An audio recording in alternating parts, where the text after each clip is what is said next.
छतरगाछ bank चौक पर किसानों के हित की आवाज़ उठाने वाले नौजवान, बूढ़े, बुजुर्ग, गयूर देशवासियों, आपको मालूम है कि आज पूरा देश बंद है, भारत बंद है, जिसका असर भारत के तमाम शहरों, तमाम गांव देहातों पर है। इस मंच को और भारत बंद के सहयोग में बैंक चौक की सरजमीन पर बैठने वाले सभी साथियों को मैं मुबारकबाद पेश करना चाहता हूं, जिनमें आप आदिल रब्बानी साहब, छतरगाछ के युवा पीढ़ी को लेकर चलने वाले जनाब शब्बीर आलम साहब, जनाब ज़ैनुल आबिदीन साहब, अब्दुल वाहिद बुखारी साहब और दीगर तमाम साथी। और मैं अपनी गुफ्तगू की शुरुआत इस शेर से करना चाहूंगा। प्रधानमंत्री मोदी को खातर करते हुए कि मैं किसान हूं तो बुरा है क्या, मैं किसान हूं तो बुरा है क्या, तू प्रधान है तो भला है क्या, मैं किसान हूं तो बुरा है क्या, तू प्रधान है तो भला है क्या, मुझे खेत में ही ग़िज़ा मिली, तुझे राहतों में मिला है क्या। दोस्तों, आपको मालूम होगा कि माह सितंबर में मौजूदा सरकार ने किसानों के लिए 3 तरह का बिल पास किया और हम देख रहे हैं कि जब से ये भाजपा पार्टी सत्ते में आई है, मुल्क की बागडोर को संभाला है। ये नए नए बिल पास करने पर और नए नए कानून बनाने पर तवज्जो दे रही है। हालांकि इस सरकार की तरफ से बनाया गया एक भी कानून किसी तबके के लिए काबिले कबूल साबित नहीं हुआ। हद तो यह है कि ये सरकार जिस तबके के लिए जो कानून बना रही है, खासकर वही तबका उस कानून का विरोध करता हुआ नजर आ रहा है। आप देखिए, कारोबारियों के लिए इस सरकार ने जीएसटी बिल पास किया, कारोबारियों ने इसका विरोध किया। इस सरकार ने कश्मीर से 370 हटाया, तमाम अहले कश्मीर ने इसका विरोध किया। मौजूदा सरकार ने मुस्लिम महिलाओं के लिए ट्रिपल तलाक का बिल पास किया, ट्रिपल तलाक कानून ले हो जाए।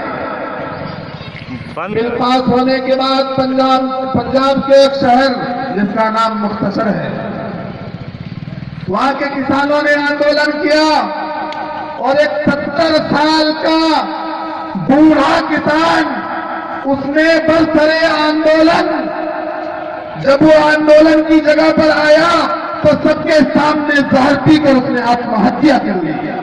क्या उसे शौक था मरने का? क्या उसे खुदकुशी करने में मजा आ रहा था?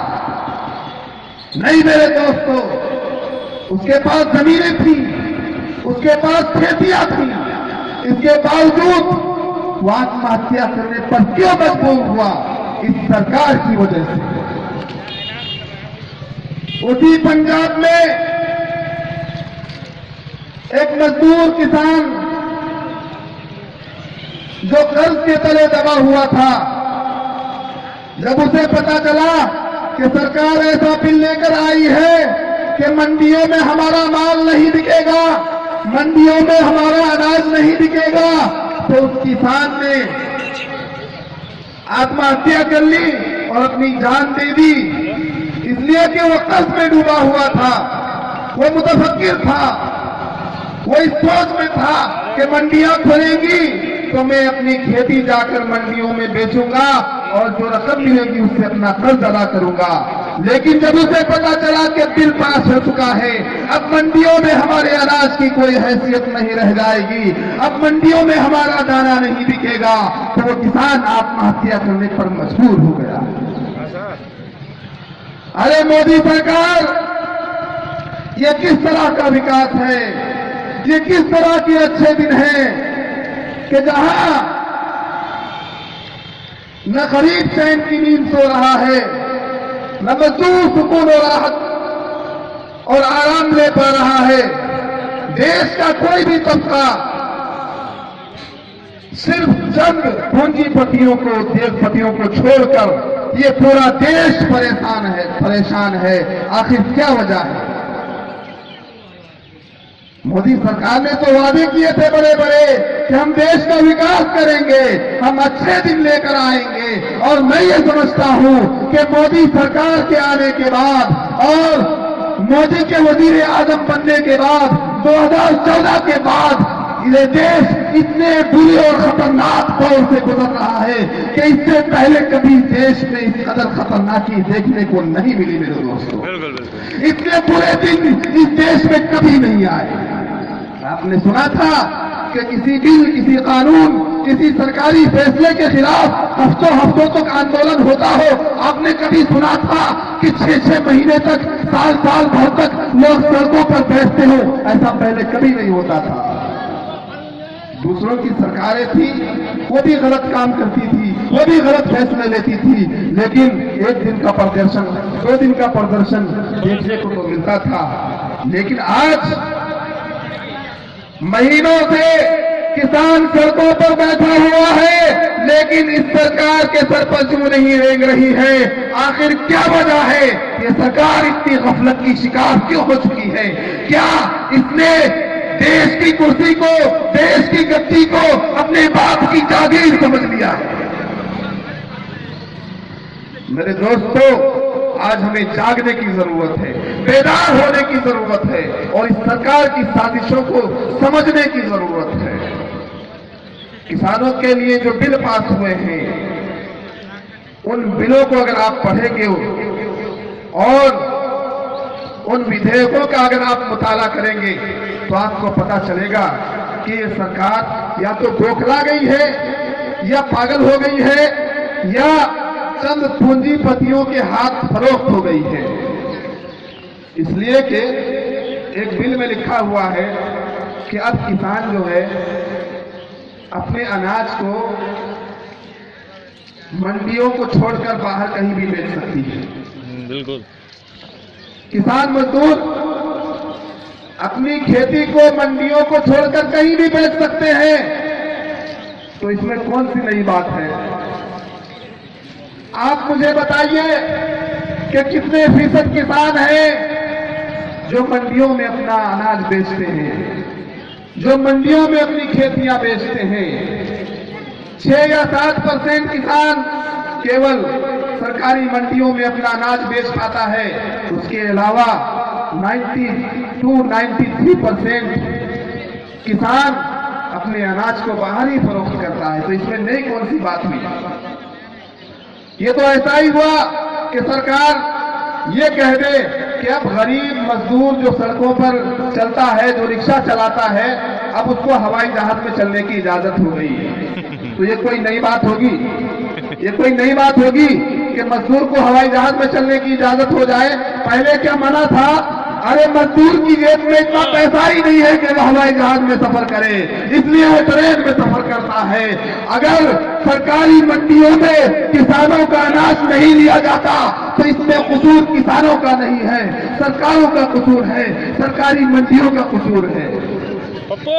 और आप सरकारी मंडियों से किसान को आजाद कर रहे हैं। वो तो पहले से आजाद है, बल्कि मजबूर है कि वो इधर उधर अपना माल बेचे।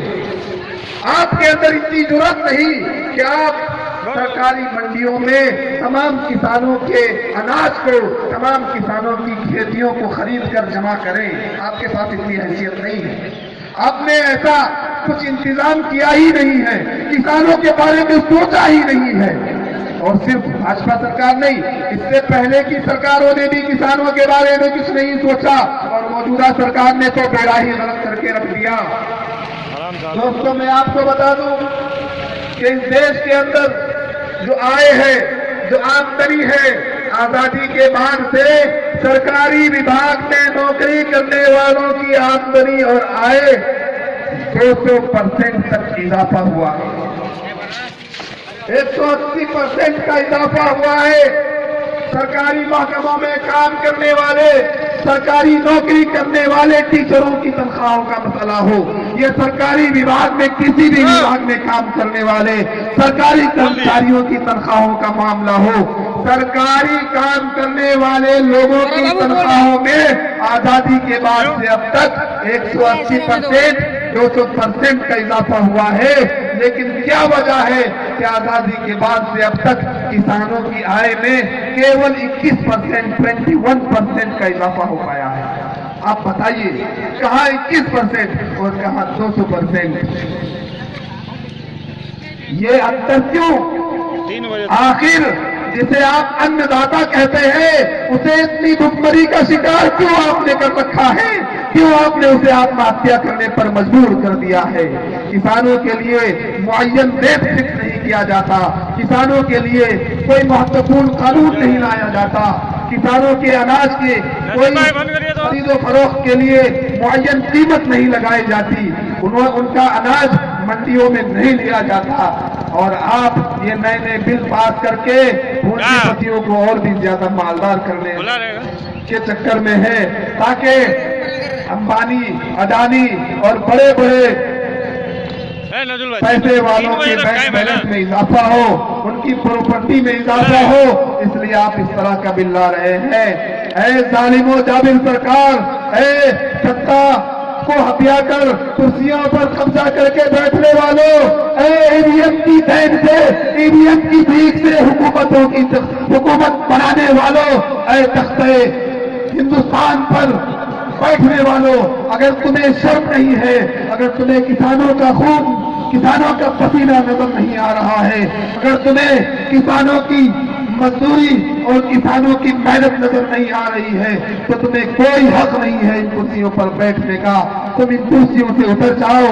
इस देश में ऐसे बहुत से लोग हैं जो विकास करना जानते हैं, जो विकास की रणनीति बनाना जानते हैं। तुम्हें बतौलेबाजी के अलावा कुछ नहीं आता, तुम्हें जुमलेबाजी के अलावा कुछ नहीं आता।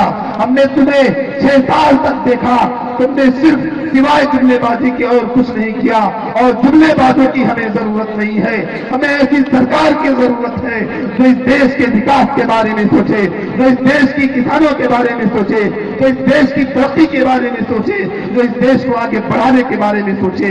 मैं इस सरकार का भी विरोध करता हूं, और इस सरकार के जरिए लाए गए तमाम अब तक के कानून जो जनता के खिलाफ है, जो जनता के विरोध में है, इन तमाम कानूनों का विरोध करता हूं।